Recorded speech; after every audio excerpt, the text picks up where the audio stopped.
mayhem, and murder.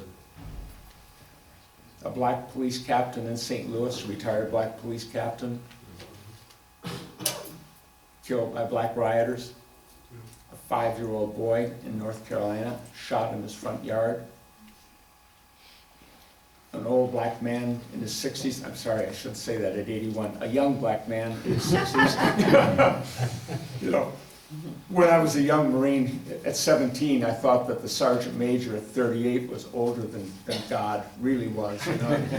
Now sometimes I look back and I think, how could such a young man have been a sergeant major? You know, really, you change your perspective on that. But he was in the early 60s in Minneapolis, where George Floyd was killed. And all he was doing was passing out Trump for president pamphlets. And a black guy in a BLM shirt came up, killed him. And a pregnant 23-year-old white mother in Indianapolis. About 30 people died. Nothing. Nothing was done by the Democrats.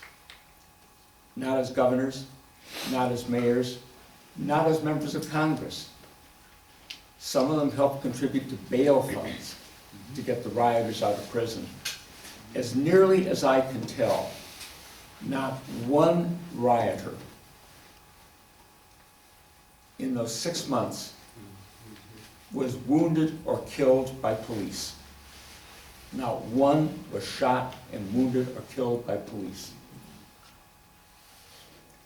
2 were killed and 1 wounded by a 17-year-old guy in Wisconsin. And that was it.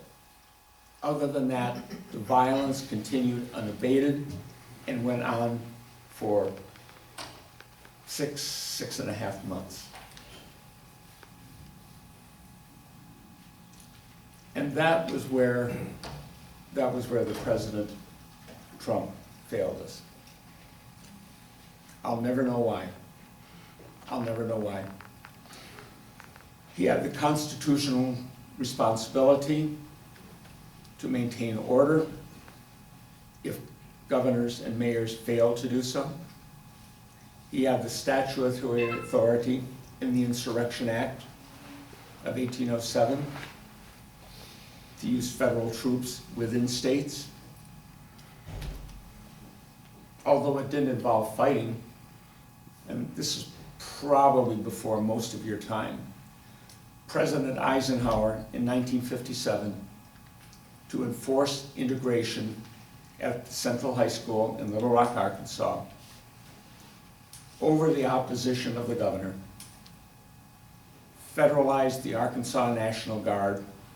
Federalizing the National Guard takes them from the governor's control and puts them under the president's control. Actually, the president is Secretary of Defense. And sent in regular troops from the 101st Airborne Division.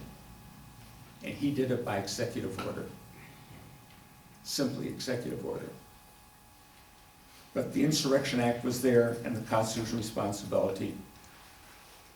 And Trump, other than sending a few federal marshals out west for a few days, did nothing. That had consequences. One of those consequences was that it emboldened the Democrats to steal the 2020 election. And the degree of fraud is incredible. There is a documentary, and excuse me please.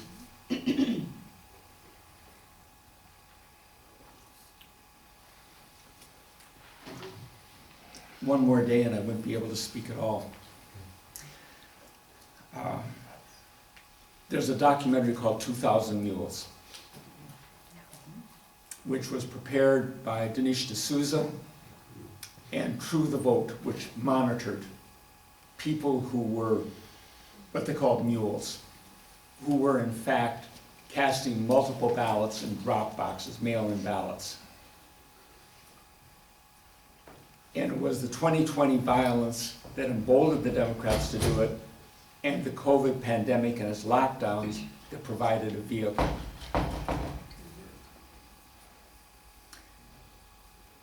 D'Souza and True the Vote documented a degree of fraud so extensive, Had it not occurred, had it simply not occurred, and everything else been the same, would have given Trump about 410 electoral votes.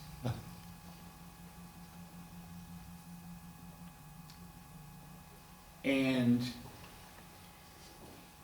more than that, it not only put Biden into office, it put into office, in case ghastly Gretchen Whitmer has any advocates here, I'm going to be kind to Biden. Don't be. No. No. If they're here, they won't be here long. I may not be here long either, but you know, at 81, life for me in Jackson wouldn't be that bad. I don't have that much life left. Every morning is a surprise, you know. Like, that's morning, you know, something like that. You know, it put into office an administration which can charitably described as a freak show. And it's appalling because I remember as a young man and a slightly older man in the 1970s studying the Kennedy administration. Not quite the best and the brightest from some damn good people and some very smart people. They were wrong on Vietnam, they were wrong on something, and they wouldn't listen. And really smart people are that way. They won't listen. They won't listen. They keep going. But I mean, there was some good people, some really good people in that administration. And a very different attitude on the part of the Congress, as political as anything, as political as probably when the first two cavemen got together and made a decision, there was some politics there. But they were very political, but they weren't anti-American, and they weren't anti-Constitution, and they weren't opposed to the fundamental basis of the country. They differed on where it should go and priorities. Political parties do that. Factions within parties do that. But they had a great deal of consensus on that. It's a really smart people. And I went through in my mind, and unfortunately, that's one reason I write long speeches.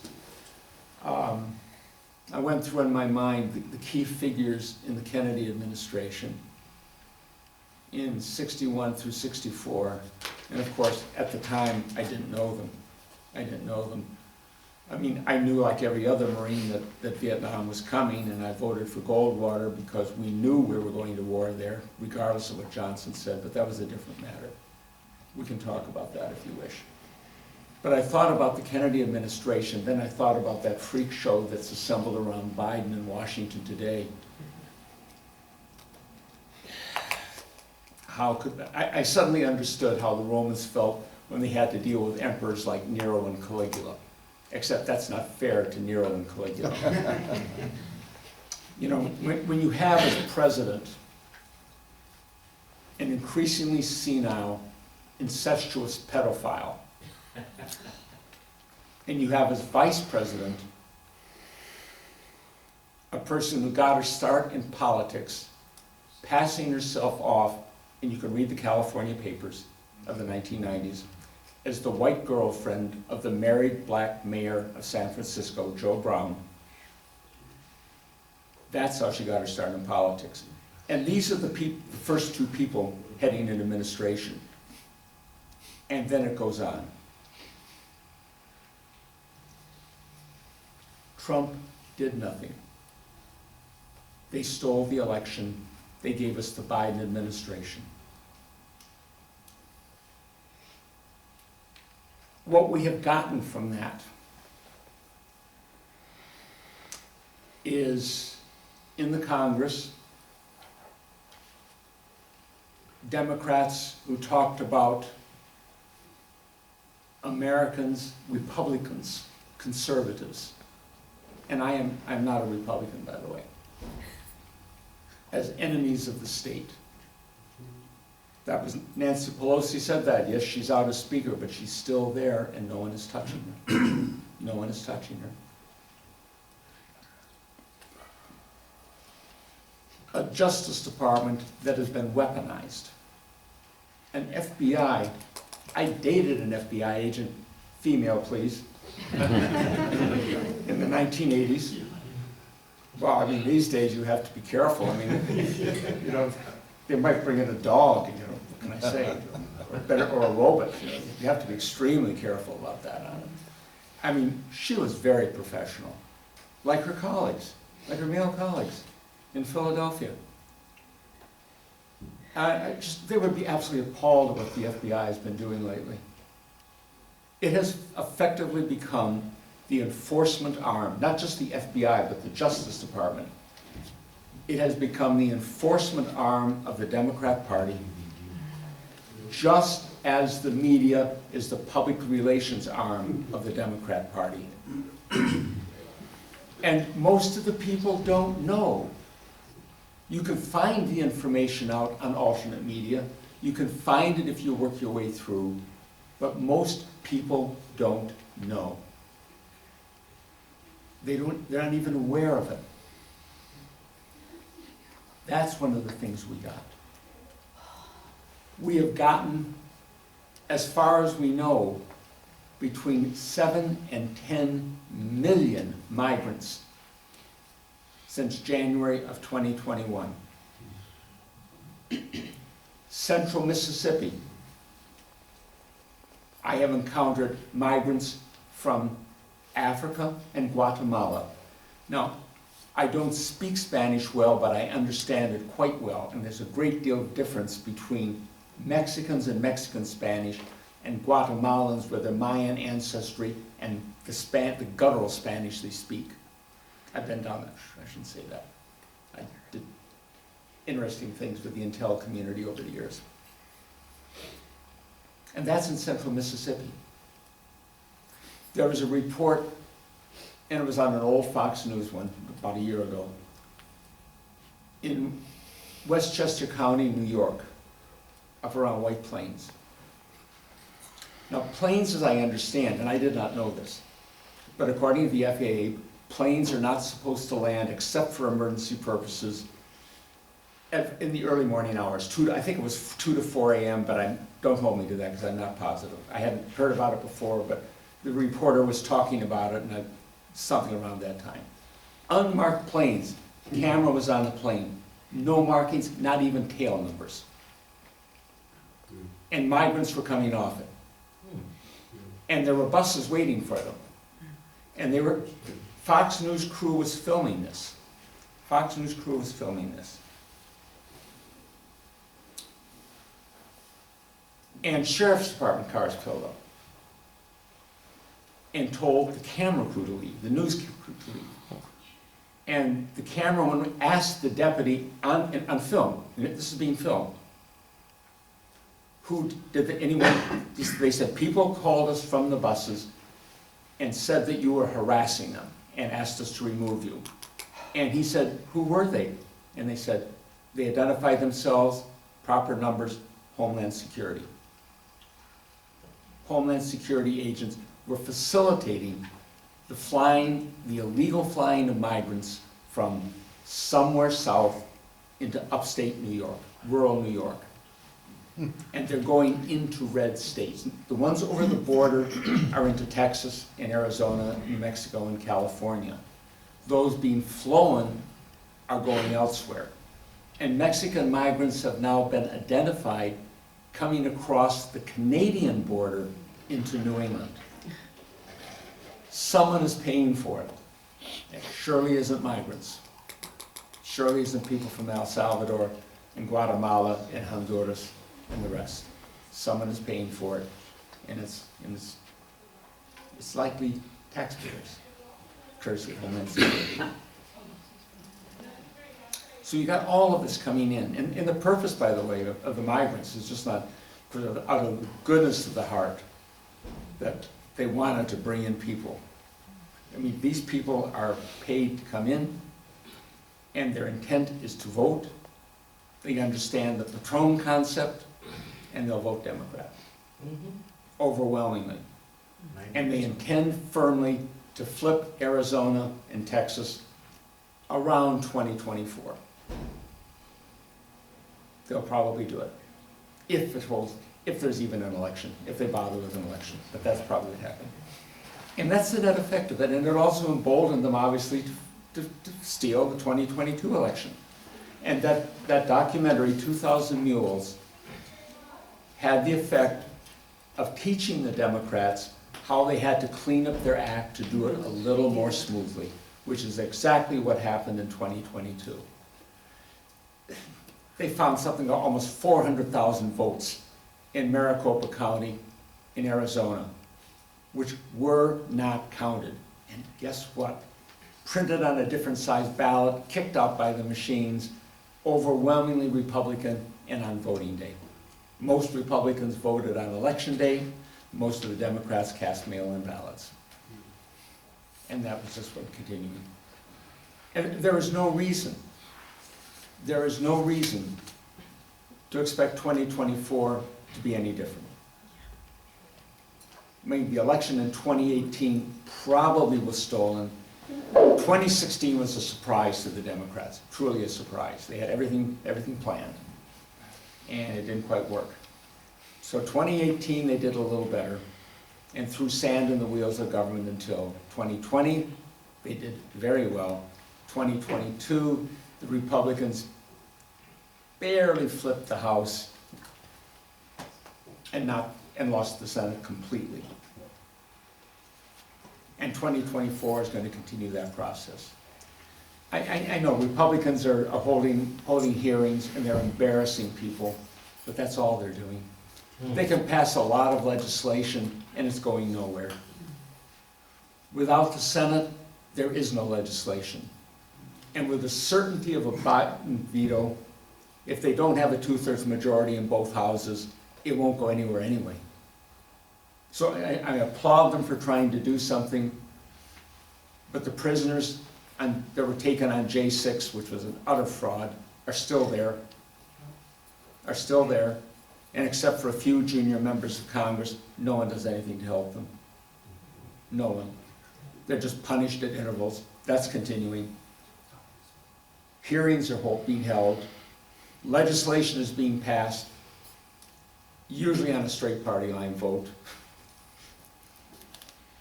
You know, for a party that supposedly was concerned with women's rights, when the Republicans proposed to protect the Women Act in sports, to preclude transgenders from participating in it, not a single Democrat voted for it. Not a single one. And so here we are. Oop. Sorry, I'm talking too long. I guess I am going to be like Fidel Castro, even without a beard. So consider well, John said it was one of his heroes, and I should do the same thing. John, that's not true. The Trojans were clean shaven, by the way. It was the Greeks who were bearded, but anyway. You know, so here we are today.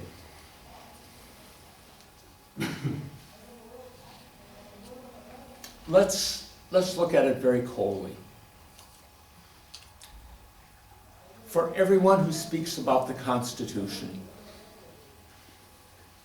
it is an anachronism, and it died in 1865. And I don't say that because I live in Mississippi, although when I moved down there, and I ordered a glass of wine at a bar, and I got a number of the big old boys. You know, let me tell you, when they're big down in Mississippi, they're big.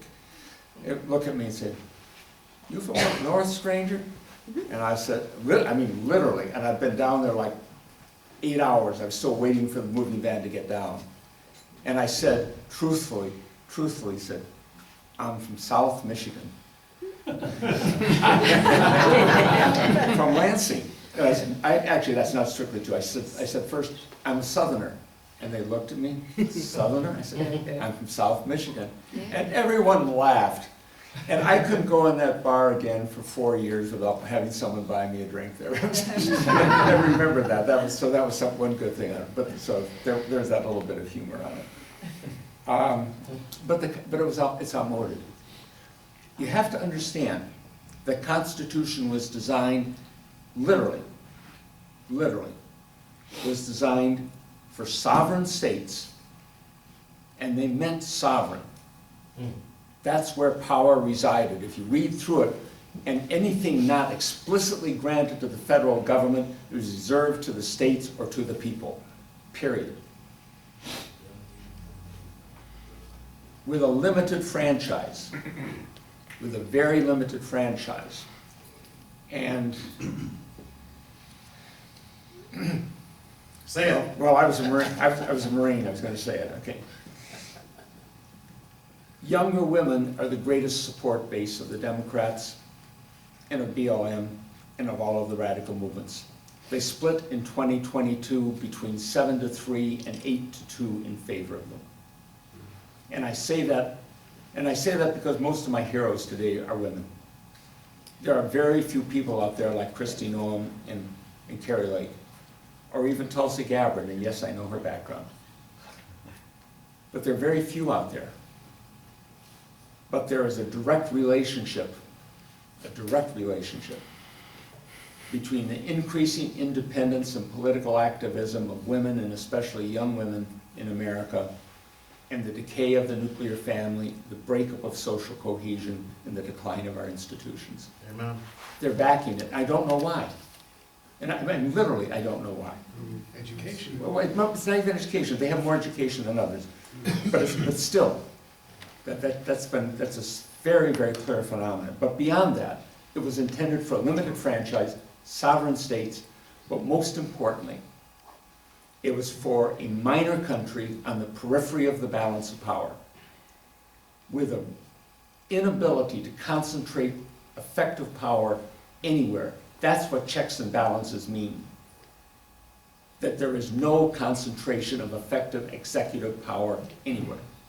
That started in 1865.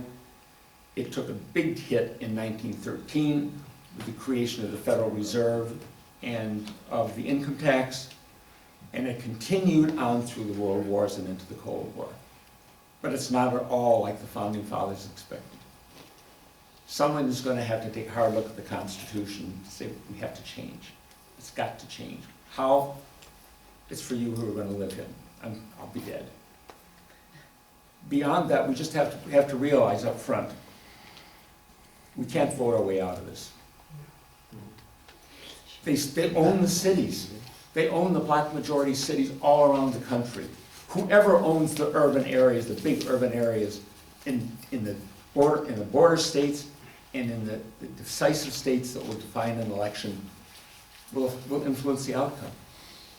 I mean, there were precincts in Philadelphia where you had more votes cast than there were warm bodies, men, women, and children in the entire precinct.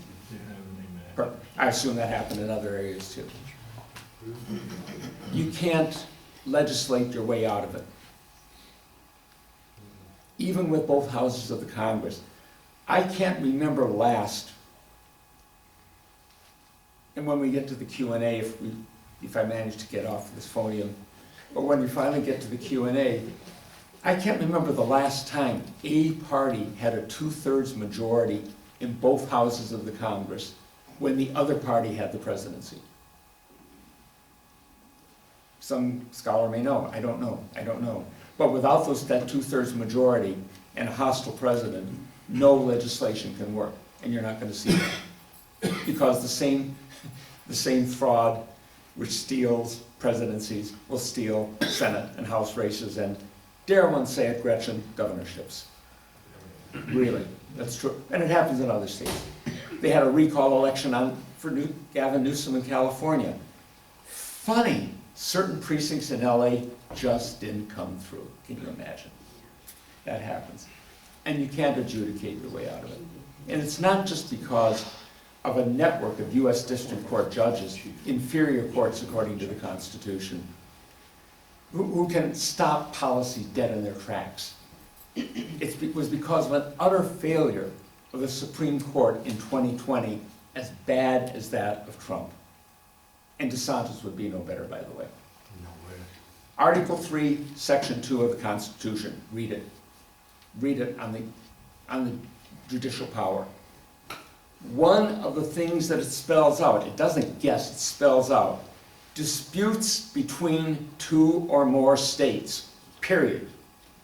No qualification, no amendment, no modification, nothing.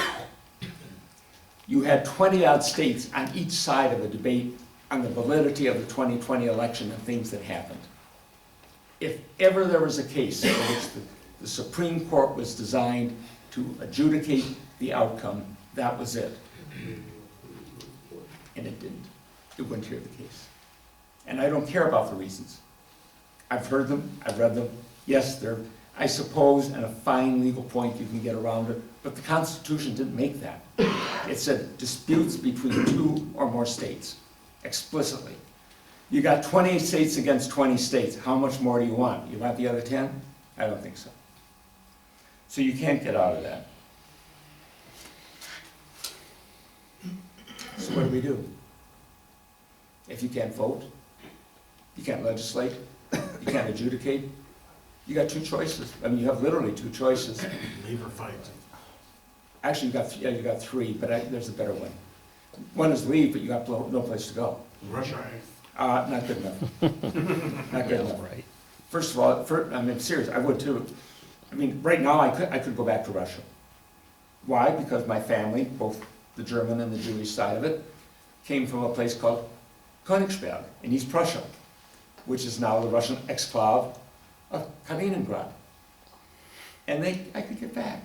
I don't know why at 81 they'd take me. I mean, my specialty in intelligence, my specialty before at the War College, was on the Warsaw Pact, NATO Warsaw Pact, and I'm sorry, no Warsaw Pact, I can't help you, you know, a little bit out of it. Hard to learn a language, younger people could. Europeans are picking, by the way, the southern cone in South America, Uruguay, Paraguay, Argentina, and Chile. Lots of Europeans went there specifically after the 19th century, not after the World War, but in the 19th century, from Ireland, Italy, and Germany. There are large communities down there entirely that I saw a video not a week ago about a young German couple and their children who gave up on Germany completely because of the migrants. And he was talking in German, and I was listening to him. And he was saying, and we found this German town in Paraguay. Yes. But literally. And those countries are happy. They get Europeans down there. They're already joining European communities. Spanish isn't easy to learn, but it's a lot easier than Russian. Trust me, I tried Russian and I gave it up. Spanish I could handle, German I could handle, Vietnamese I sort of gave up on, but you could do some of it. So leave is one. A second is accept it. And a third is fight. Now, it's going to be the choice of people who are going to be young enough to have to do one of the 3. I mean, really, and I'm not dodging this because I have a personal feeling, but I'm too old. You know, one thing that I realized is this, I was talking to 2 of my best friends down in Mississippi, are retired Marine Sergeant Majors. They were in Desert Storm in the early 50s, and they talked about how hard it was on them. And that was a clean fight. That was as easy as you're going to find. But they said, you know, you could defend our homes, yes. Could we defend each other's homes? A little bit. Could we be tactical? Not a chance. Not a chance. It would be a liability. Can't do it. But if you're going to fight, if you're going to, then the DC jail is where you should look. I mean, it's our Bastille. It's our Bastille. You're facing hundreds of prisoners held in violation of due process, constitutional rights, pretty bad conditions. No one's going to release them. They're going to be dribbled out and sentenced to very long sentences, right up to 2024. And no one will help them. So unless you make the DC jail look like the Bastille in 1789, no one's going to get them out, and there's no point in talking about fighting. Posturing is useless. So that one is fight. And the third is get on your knees and accept it. And I'll tell you, contrary to Solzhenitsyn, in Solzhenitsyn you could understand, because there was a monopoly of real power on the hands of the KGB. There was a monopoly of real power in the hands of the Gestapo. You know, and I'll tell you, to crouch in the dark holding a knife or an axe when you know a couple of the guys coming in are carrying submachine guns, very, very hard deal. We have the most heavily armed population in the world. We have weapons that the Russians and the Germans couldn't have even dreamed of having, and 18 million veterans, most of them conservatives. And what have they done? Nothing. What will they do? Nothing. I tell you, talking is cheap. Talking is real cheap. But unless you're willing to put your life on the line, talking doesn't matter. I hope someone will take a hard look at what's confronting you and where we're going and decide that it is worth it. Or you're going to make those sunshine patriots in the revolutionary days seem like heroes. Thank you.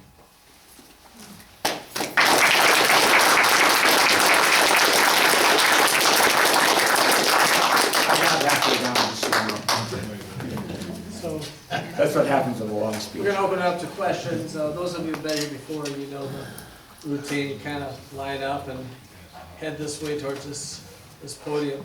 One of the things you didn't get time, but you didn't get a chance to talk about international affairs. So I happen to think that you're right.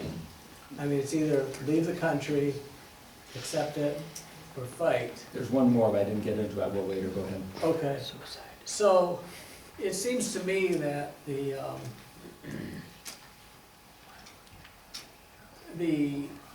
defeat of this regime, whatever it is going to have to come from outside. And so let's talk about where it's most likely to come from. It won't come from outside. And it absolutely won't for the same reason that we're not going to coerce Russia. And they call it nuclear weapons. And there's no outside coercion. You can isolate economically, and you can hurt it. Someone can certainly do that. There's no question at all about it. But in terms of forcing a change, why should they? No. The very best is happening to the United States that either Russia or China could want. And that's a country that's imploding and whose economy is collapsing. Agreed. And racially divided. Why should they do anything? Well, we're kind of, let's talk about that for a second. We're kind of, we walk around thinking China is the enemy, Russia is the enemy, whatever. I don't, but that No, doesn't you matter. don't, but a lot of people do. And the same government that is doing all these things to us, the same regime is the regime telling us to, fight Russia and fight China. And Actually, they're only fighting Ukraine right now, using Ukraine as a proxy. Those of you who know history, Ukraine today is like Spain in the 1930s, where the Soviet Union fought Germany and Italy on Spanish territory, using their own forces. yeah. They aren't quite there with our forces, but but that doesn't matter. I mean, right now we're just talking domestic, so let's leave it there. By the way, those of you with questions, start Okay. lining up. Questions? Well, Or let me talk. I don't know. I'll go to the second half of my I don't know if we notes. can leave it there because this is a war machine, and they're projecting outward. The United States flies the anal flag on every embassy all over the world. That's a statement. In the United States, we've been defeated. This is a fag country. Let's face reality. Now listen, these flags are everywhere, and the only people standing, you know who's standing against it, and. Yeah, well, we run NATO, and they know it. Every country, Of course. every person I've spoken with. Of course. In Germany, France, Italy, Spain, Portugal, Norway, says, look, you run it. Okay, so you're a former Marine, and you want, I don't know, I love America, but we have some, I'm sorry, there's some, my allegiances are very fragmented right now. I mean. Well, let me put it very clearly. If I were going to try, and do you want me to take the questions or make a comment on yours first? Well, go ahead, but I just Okay. think that Okay. this country needs to suffer, when I say this country, I mean the regime that runs it, needs to suffer a bad military defeat, and that would be beneficial to We us. suffered two of them, two humiliating defeats, one in Vietnam and the second Well, in the next one Afghanistan. could be That's the enough. bad one. I wake up mornings, I'm gonna say this and I'm leaving this podium. Good. I just have I'm ready to fight.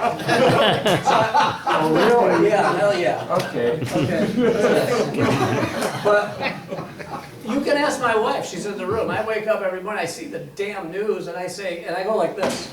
How would you listen to Why do you listen to it? Yeah. You know why I say, you know what that means? I wish that Putin would push some damn buttons, because there's some blue cities in this country need to be blown off the planet, and then we'll have a better world. Unfortunately. Let me tell you something. I don't fear nuclear war like I did when I was a kid hiding under the desk at Everett Elementary School. I look forward to nuclear war.